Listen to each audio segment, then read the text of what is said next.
हमारे देश में अब मुझे ये समझ में आने लगा है कि किसी भी भारतीय नागरिक को चिकित्सा सुविधा की जरूरत नहीं है, चिकित्सकीय ज्ञान की जरूरत है। हेल्थ फैसिलिटीज नहीं चाहिए, नॉलेज चाहिए। नॉलेज की बहुत कमी, और इतनी कमी है कि पढ़े लिखे लोग उससे ज्यादा पीड़ित हैं। छोटी छोटी बातें नहीं जानते। पानी को उबाल के पीना, ये इतनी छोटी सी बात है, लेकिन आज के समय की बीमारियों में सबसे इफेक्टिव है, खासकर 3 महीने की ये जो। तो आप उनको बता दो भैया पानी उबाल के पियो, उबाल के पानी पीने से क्या होता है वो समझा दो उनको, 10 मिनट में समझ में आ जाए।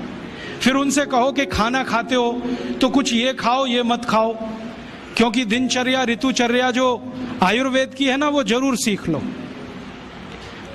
दिनचर्या और ऋतुचर्या जरूर सीखो, आयुर्वेद की बहुत आवश्यक है। और आपको मैं एक किताब का नाम बोल के जाता हूं, इसको पढ़ो। भगवत गीता जैसे पढ़ी जाती है, रामचरितमानस जैसे पढ़ी जाती है, उस किताब का नाम है अष्टांग हृदय। इसका एक दूसरा नाम भी है अष्टांग संग्रह, पुराना नाम अष्टांग हृदय। ये किताब का जो स्वस्थ व्रत है ना, वो ऐसे पढ़ो जैसे आप धार्मिक पुस्तक पढ़ते हो, और उसको बार बार पढ़ो, बार बार पढ़ो तो याद हो जाएगा, कंठस्थ हो जाएगा। उसमें 2000 सूत्र हैं। ये सूत्र लोगों को बताना शुरू कर दो। छोटे छोटे सूत्र हैं, जैसे खाना खाने के बाद पानी मत पियो, स्वस्थ रहना है जिंदगी भर तो खाने के 1 घंटे के बाद पानी पियो। क्यों नहीं पिए वो आप सब जानते हो, सरल भाषा में उनको समझा दो। फिर उनको बोलो पानी पियो तो घूंट भर भर के पियो, सिप करके पियो, ताकि ज्यादा लार शरीर में जाए, वात पित्त कफ तीनों संतुलित रहे। ठंडा पानी कभी मत पियो। मैंने दुनिया में ठंडे पानी पीने वालों को बहुत देखा है। यूरोप और अमेरिका के लोग चिल्ड वाटर पीते हैं, बर्फ का पानी फ्रिज में रख के पीते हैं। परिणाम जानते हैं क्या होता है? सवेरे जब टॉयलेट रूम में जाते हैं तो 1-1 घंटे बाहर ही नहीं आते। उनको पूछो भाई तुम क्या कर रहे थे 1 घंटे वहां? तो कहते हैं न्यूज़पेपर पढ़ रहे थे, मैगजीन पढ़ रहे थे। क्यों पढ़ रहे थे? स्टूल पास नहीं होता। क्यों नहीं होता? कॉन्स्टिपेशन है, जोर लगाना पड़ता है फिर भी नहीं होता। गाना भी गाते हैं मेरे सपनों की रानी कभी आएगी, फिर भी नहीं आती। और अंतिम दुष्परिणाम पता है क्या होता है? उनको पेट साफ तो होता नहीं, तो सांस में से भयंकर बदबू आती है। किसी अमेरिकन यूरोपियन के नजदीक बैठ जाओ, अगर वो लिस्ट्रीन स्प्रे करके नहीं आया तो 1 मिनट नहीं बैठ सकते। हर समय उनको माउथ फ्रेशनर स्प्रे करना पड़ता है, क्योंकि अंतड़ियां साफ नहीं है, कब्जियत है, मल भरा हुआ है, उसमें कचरा जमा है। फिर उनके पसीने में से भी बदबू आती है। क्यों? कब्जियत बहुत है। और पसीने की बदबू दूर करने के लिए डिओडोरेंट स्प्रे करते रहते हैं। और आप तो सब जानते हो कि अगर कब्जियत है तो बाल भी कड़क रहते हैं, तो उन कड़क बाल को सॉफ्ट करने के लिए क्या क्या सब करते हैं। शैम्पू लगाते हैं, शैम्पू के बाद पता नहीं क्या क्या लगाते हैं। ये सब वो जो करते हैं ना, उनकी मजबूरी है, स्टेटस सिंबल नहीं है। इसको अपने दिमाग से निकाल दो कि ये कोई स्टेटस सिंबल है। तो सरल भाषा में समझाओ, ठंडा पानी पीने से ये होता है, मत पियो, समझ जाएंगे। फिर उनको बोलो सवेरे उठो तो सबसे पहले पानी पियो। फिर उनसे बोलो खाना खाओ तो बैठ के खाओ, कभी भी खाना खाओ तो पूर्व दिशा में मुंह करके खाओ, सो तो पूर्व दिशा में। ये अष्टांग हृदय में इतने अद्भुत छोटे छोटी बातें हैं तो संस्कृत में है, लेकिन अब तो उसका हिंदी भी आने लगा है।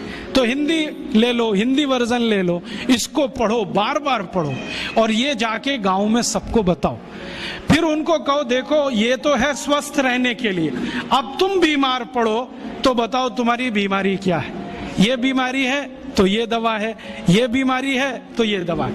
और मेरा आपसे एक निवेदन जरूर है कि अगर आप होम्योपैथी से भी इलाज करो तो उसकी मूल दवा जरूर बता दो। उनको ये ग्रीक और रोमन नाम में मत फंसाओ। आप कहोगे जी मैं तो ऑसिमम दे रहा हूं, ये उनको कहो ये तो तुलसी का रस है भैया, तुम्हारे घर में फूलों से बनी हुई है, आसानी से मिलती है, जयपुर में मिलती है, दिल्ली में मिलती है। भंडारी वालों को अक्सर ऑर्डर दे के रखो, हमको इतनी भेजो। उनको जो पता चल गया कि आप प्रचार के लिए कर रहे हो तो मुफ्त में भी दे देंगे आपको। तो इस तरह से आप गांव गांव जाओ, छोटे छोटे शिविर लगाओ, गांव वालों को इकट्ठा करो।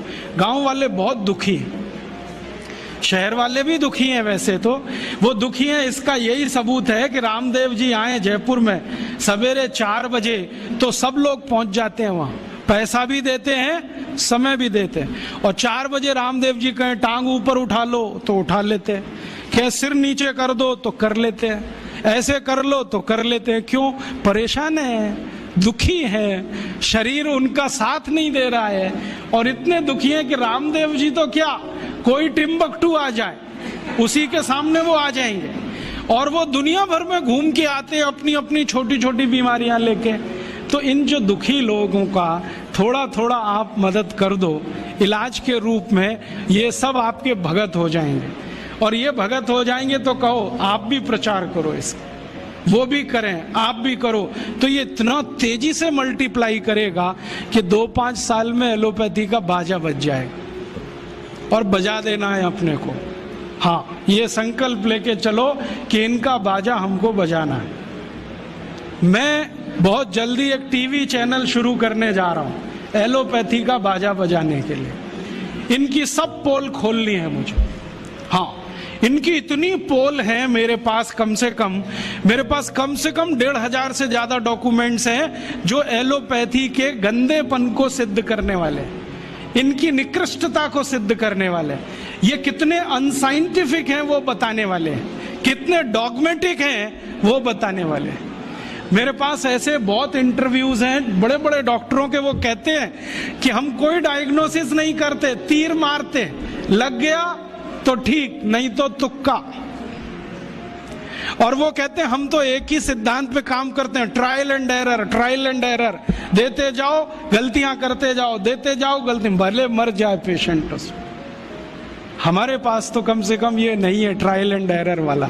हम तो जानते हैं कि तुलसी है तो उसके ये गुण हैं तो ये रिजल्ट आना ही चाहिए, मेथी है तो उसके ये गुण हैं तो ये रिजल्ट आना ही चाहिए। हमको सब मालूम है, फिक्स है, यहाँ वेरिएशन नहीं है। मेथी के जो रिजल्ट चरक ऋषि को मिले वो आज भी मिलते हैं। इसमें इतना सातत्य है, वेरिएशन कहीं भी नहीं है। तो जो विज्ञान में सातत्य होता है, सत्य ज्ञान वही होता है। तो हमारे पास जो सत्य ज्ञान है इसको लेकर आगे बढ़ें।